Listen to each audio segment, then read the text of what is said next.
আসসালামু আলাইকুম প্রিয় ভিউয়ার্স, এই ঈদে যারা ঝটপট এবং স্বাদে গ্যারান্টি স্পেশাল বিরিয়ানি রেসিপি খুঁজছেন তারা আমার এই রেসিপি ফলো করে বিরিয়ানি রান্না করুন আর সবার প্রশংসা ঈদের আনন্দকে ডাবল করে নিন।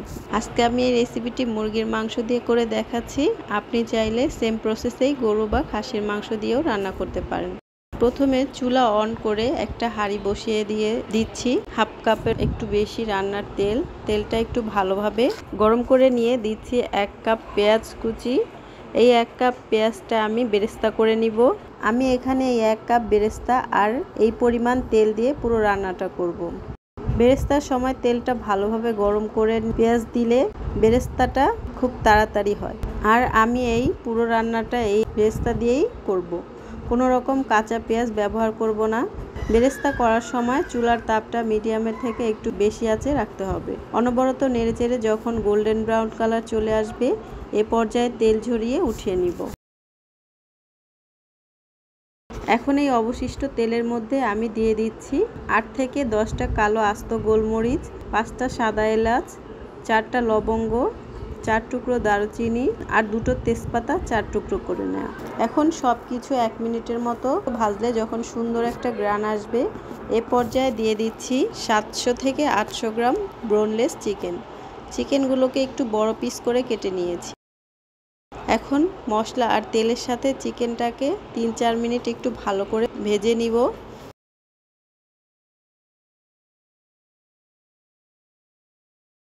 এখন একটা বাটিতে হাফ কাপ টক দইয়ের সাথে দিচ্ছি 1.5 চা চামচ মরিচের গুঁড়া, 1.5 চা চামচ মিক্স করা আদা রসুন বাটা, 2 চা চামচ টমেটো সস আর হাফ চা চামচ লবণ।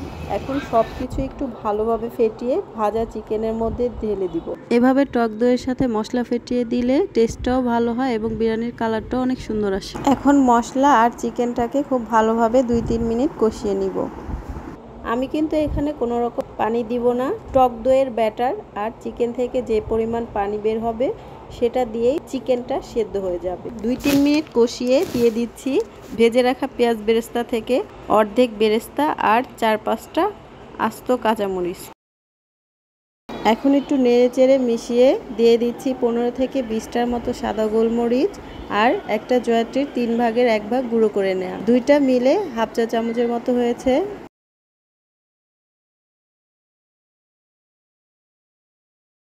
আবারও একটু নেড়েচেড়ে মিশিয়ে দিয়ে দিচ্ছি কয়েক ফোঁটা কেওড়া জল আর হাফ চা চামচ চিনি। চিনিটা দেওয়াতে মিষ্টি হবে না, কিন্তু স্বাদটা ব্যালেন্স হবে। আপনি চাইলে এ পর্যায়ে 1 চিমটি টেস্টিং লবণ দিতে পারেন, দিলে বিরিয়ানিতে ভালো লাগে। একটু মিশিয়ে দিয়ে দিচ্ছি পরিষ্কার করে ধুয়ে 10 মিনিট ভিজিয়ে পানি ঝরিয়ে নেওয়া মেজারমেন্ট কাপের 2 কাপ চিনি গুঁড়া সুগন্ধি পোলাও চাল। এখন চালটাকে লো আঁচে রেখে 2 মিনিটের মতো ভেজে নিব।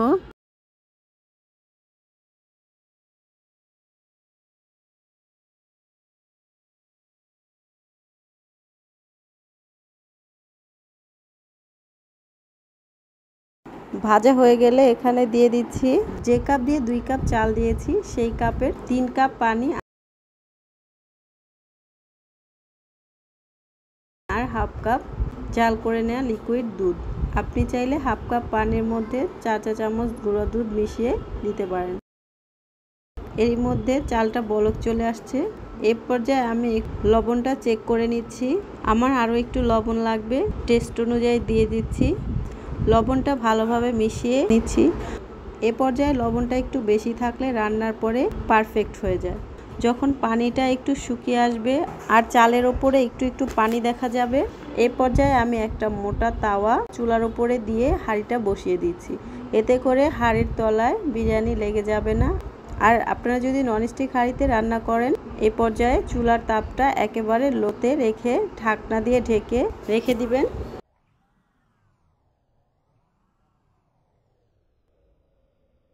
এখন আমি 5-7 মিনিট পর ঢাকনাটা খুলে দেখছি পানিটা শুকিয়ে মাখো মাখো হয়ে গেছে। এই পর্যায়ে বাকি অর্ধেক পেঁয়াজ বেরেস্তার সাথে দিচ্ছি 1 টেবিল চামচ গুঁড়া দুধ, 1 টেবিল চামচ কাঠবাদাম কুচি, একটু মিশিয়ে বিরিয়ানির ওপর ছিটিয়ে দিচ্ছি।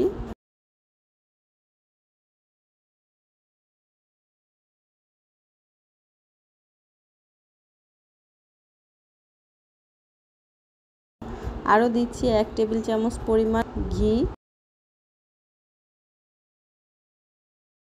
আর সব শেষে কয়েক ফোঁটা গোলাপ জল উপরে ছিটিয়ে দিয়ে ঢাকনা দিয়ে ঢেকে রেখে দিব 15 মিনিটের জন্য। একটা লবঙ্গ দিয়ে ঢাকনার ছিদ্রটা বন্ধ করে দিচ্ছি, যাতে করে ভেতর থেকে কোনো ভাপ বেরিয়ে আসতে না পারে। 15 মিনিট পর ঢাকনাটা খুলে সব কিছু একটু আলতো হাতে মিশিয়ে নিলেই রেডি বাবুর্চির স্বাদে অসম্ভব মজার ঝরঝরে চিকেন বিরিয়ানি। আর নতুন রাঁধুনি যারা আছেন তারা তো এইভাবে রান্না করলে নিজেই অবাক হয়ে যাবেন, আমি এত মজা করে বিরিয়ানি রান্না করেছি। আর সবাই তো প্রশংসাই করবে। আমি বিরিয়ানিটা মুরগির মাংস দিয়ে করেছি, আপনি সেম প্রসেসে গরু বা খাসির মাংস দিয়ে রান্না করতে পারেন। এই ঈদে একবার হলেও এই রেসিপিটি ট্রাই করবেন। আর কেমন হয়েছে অবশ্যই আমাকে কমেন্ট করে জানাতে ভুলবেন না। ধন্যবাদ সবাইকে ভিডিওটি দেখার জন্য। সবাই ভালো থাকবেন, সুস্থ থাকবেন। আল্লাহ হাফেজ।